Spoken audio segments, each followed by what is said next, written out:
ಈಗ ಎಸ್ ಒಂದು ನೆಲೆ ಊರಿದ್ರಿ. ಈಗ ಸಿನಿಮಾ ಅಂದಾಗ ನಿಮ್ಗೆ ಆ ಕ್ಷಣ ಸಂತೋಷ ಆಯ್ತು, ಎಸ್ ನಾನು ಬರೆದ ಡೈಲಾಗ್ ಇಲ್ಲಿ ಬರ್ತಾ ಇದೆ, ಜನ ಅದನ್ನು ವಿಜೃಂಭಿಸ್ತಾ ಇದ್ದಾರೆ, ಖುಷಿ ಆಗ್ತಿದ್ದಾರೆ, ನನಗೂ ಅದು ಖುಷಿ ಕೊಟ್ಟಿದೆ ಅನ್ನುವಂಥ ಸನ್ನಿವೇಶ ನೆನಪು ಮಾಡ್ಕೊಂಡು. ನನ್ನ ಫಸ್ಟ್ ನನಗೆ ಅನ್ನೋದಕ್ಕಿಂತ ಹೆಚ್ಚಾಗಿ ನಾನು ನಿರ್ದೇಶಕರುಗಳಿಗೆ ಅವರು ಮಾಡಿದ ಕತೆಗೆ, ಅವರು ಮಾಡಿದ ಸ್ಕ್ರೀನ್ ಪ್ಲೇಗೆ ಥ್ಯಾಂಕ್ಸ್ ಹೇಳ್ಬಿಡ್ತೀನಿ. ಯಾಕೆಂದರೆ ಅದು ಕನಸು, ಒಬ್ಬ ನಿರ್ದೇಶಕನ ಕನಸು ಯಾವಾಗಲೂ ಆ ಟೀಮ್ ಕಟ್ಟೋದು ಇದರಲ್ಲಿರುತ್ತೆ. ಕರೀತಾರೆ, ಅವ್ರು ಮಾಡಿರೋ ಕಥೆನ ನಮ್ಗೆ ಹೇಳ್ತಾರೆ, ಇದು ಈ ಥರ ಸೀನ್ಗಳು ಅಂತ ನಮ್ಗೆ ಎಕ್ಸ್ಪ್ಲೈನ್ ಮಾಡ್ತಾರೆ. ಮತ್ತೆ ಒಬ್ಬ ಸಂಭಾಷಣೆಕಾರನ ಕರೆಸಿದ್ದಾರೆ ಅಂದರೆ ಅವ್ರು ಮಾಡಿರೋ ಸೀನ್ಗಳಲ್ಲಿ ನಾವು ಎಷ್ಟು ನ್ಯಾಯ ಒದಗಿಸ್ಬೋದು ಅದನ್ನ ಇದು ಮಾಡಿಕೊಂಡು, ಮತ್ತೆ ಯಾವಾಗಲೂ ನಾವು ಮಾಡ್ಕೊಂಡು ಬಂದಿರೋ ಸಿನಿಮಾಗಳು ಒಬ್ಬರ ಶ್ರಮ ಅಂತೂ ಅಲ್ವೇ ಅಲ್ಲ, ಒಂದು ತಂಡ. ಅದು ಆ ತಂಡದ ಜೊತೆ ಕೆಲಸ ಮಾಡ್ಕೊಂಡು ಹೋದಾಗ ಒಂದು ಸಿನಿಮಾ ಅಂದಾಗ ನಿಮ್ಮ ಪ್ರಕಾರ, ಮಾಸ್ತಿ ಅವ್ರ ಪ್ರಕಾರ ಸಂಭಾಷಣೆ ಅನ್ನೋದು ಎಷ್ಟು ಮುಖ್ಯ? ಡೈಲಾಗ್ಸ್ ಜೀವ. ಪ್ರತಿಯೊಂದು ಒಂದು ಕಟ್ಟಡಕ್ಕೆ ನಾನು ಯಾವಾಗಲೂ ಹೇಳೋದು, ಒಂದು ಕಟ್ಟಡಕ್ಕೆ ಇದರಲ್ಲಿ ಪ್ರಮುಖವಾದ ಪಿಲ್ಲರ್ ಯಾವುದು ಅಂತ ಹೇಳಿದ್ರೆ ಇಡೀ ಕಟ್ಟಡ ನಿಂತಿರೋದು ಅದು. ಮತ್ತೆ ಅಡಿಪಾಯದಲ್ಲಿ ಯಾವ ಕಲ್ಲು ಮುಖ್ಯ ಅನ್ನೋದೇನಿಲ್ಲ, ಅಡಿಪಾಯನೇ ಮುಖ್ಯ. ಸೊ ಬರವಣಿಗೆ ಅನ್ನೋದು ಅಡಿಪಾಯ, ಅದು ಸ್ಟ್ರಾಂಗ್ ಆಗಿರ್ಬೇಕು. ಅದು ಇದ್ದುಬಿಟ್ಟಾಗ ನೀವು ಅದ್ರ ಮೇಲೆ ಏನ್ ಕಟ್ಕೊಂಡು ಹೋದ್ರೂ ಗಟ್ಟಿಯಾಗಿರುತ್ತೆ. ಅದು ಇವತ್ತು ಉಪೇಂದ್ರ ಸರ್ UI ಮಾಡ್ತಿದ್ದಾರೆ ಅಂದ್ರೆ ಅವರು ಹಿಂದೆ ಮಾತಾಡ್ತಿರ್ತಾರಲ್ಲ, ಅವ್ರು ಅಸಿಸ್ಟೆಂಟ್ ಡೈರೆಕ್ಟರ್ ಆಗಿ, ಬರವಣಿಗೆಗಾರನಾಗಿ, ಸಾಹಿತ್ಯಗಾರನಾಗಿ ಅವ್ರು ಏನ್ ಪಾಯ ಹಾಕಿದ್ದಾರೆ. ಇವತ್ತು ನಮ್ಮ ಉಪಿ ಸರ್ ಏನ್ ಮಾಡಿದ್ರು ಅವ್ರು ಹಾಕೊಂಡಿರೋ ಪಾಯ, ಅವ್ರದ್ದೊಂದು ಗುಡ್ ವಿಲ್ ಇದೆಯಲ್ಲ, ಜನಗಳ ಮನಸ್ಸಲ್ಲಿ ನಾನೇನೋ ಒಂದು ಕೊಡ್ತೀನಿ ಅಂದ್ರೆ ಅದು ನಿಮಗೆ ರುಚಿಸುತ್ತೆ ಅನ್ನೋದು, ಬರವಣಿಗೆ ಅನ್ನೋದು ಅಷ್ಟು ಸ್ಟ್ರಾಂಗ್ ಮೇಡಮ್. ಈಗ ಕನ್ನಡ ಡೈಲಾಗ್ಸ್ ಅಂದಾಗ, ಕನ್ನಡ ಸಂಭಾಷಣೆ ಅಂದಾಗ ಕನ್ನಡ ಎಷ್ಟು ಮುಖ್ಯ ಅಂತ.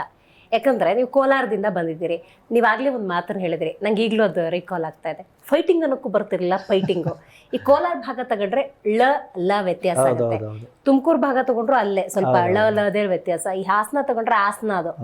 ಸೊ ಈ ತರದ ಕೆಲವೊಂದು ವ್ಯತ್ಯಾಸಗಳು ಇರೋದ್ರಿಂದಾಗಿ ಭಾಷಾ ಹಿಡಿತ ಅನ್ನೋದು ಬಹಳ ಚೆನ್ನಾಗಿರಬೇಕು. ಅಂದ್ರೆ ಅದ್ರದ್ದೊಂದು ಫ್ಲೇವರೇ ಚೆನ್ನಾಗಿರುತ್ತೆ. ಅಂದ್ರೆ ಎಲ್ರಿಗೂ ಗಳು ಅಂತ ವಸ್ತುಗಳು, ಗಾಜುಗಳು, ನೀರುಗಳು ಎಲ್ಲದಕ್ಕೂ ಗಳು ಕೊಡ್ತಾರೆ. ಅದು ಫ್ಲೋ. ಬಟ್ ದೇವ್ರಿಗೆ ಅವನೇನು ಅಂತಾರೆ, ನೋಡ್ಕೊಂತ ಹೋಗು, ಅವನ್ ಬಿಡಲ್ಲ ಹೋಗು ನಿನ್ನ ಅಂತಂದ್ರೆ ಅದೆಷ್ಟು ಪ್ರೀತಿ ಅಂದ್ರೆ ದೇವ್ರು ನಮ್ಗೂ ಜೊತೆಗಿದ್ದಾರೆ ಅನ್ನೋ ಅದೊಂದು ಧೈರ್ಯ.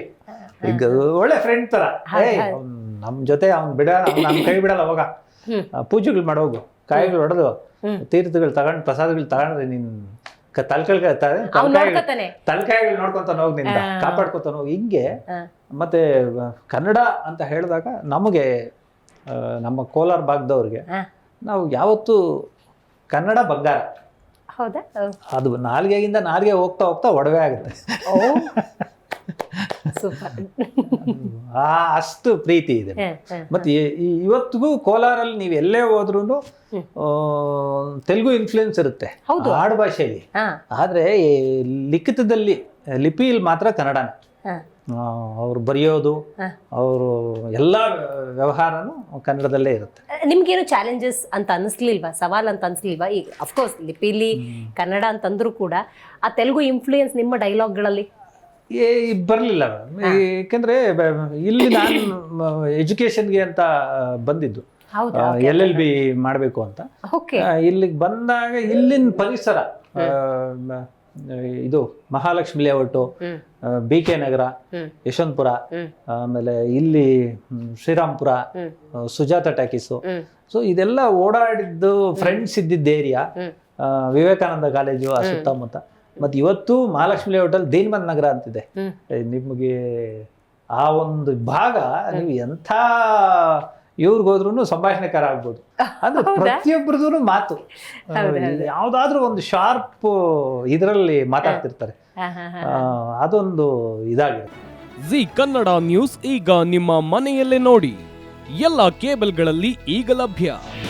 ನಿಮ್ಮ ನೆಚ್ಚಿನ ಜಿ ಕನ್ನಡ ನ್ಯೂಸ್ ಈಗ ಸನ್ ಡೈರೆಕ್ಟ್ ನಲ್ಲಿ number 292, Tata Play number 1664, Jio TV number 1334, NXT digital number 30, N cable number 30, city networks 51, U digital number 162, GTPL number 17, Rockline telecommunications number 42, Shri Basaveshwara cable number 168, rural cable network 60, Vinayaka digital 57, Abhishek cable 821, city channel 53, Siddeshwara cable network 57, ವಿ4 digital infotech 628, Surya digital networks 53, Gajanan digital number 836, Malnad infotech private limited number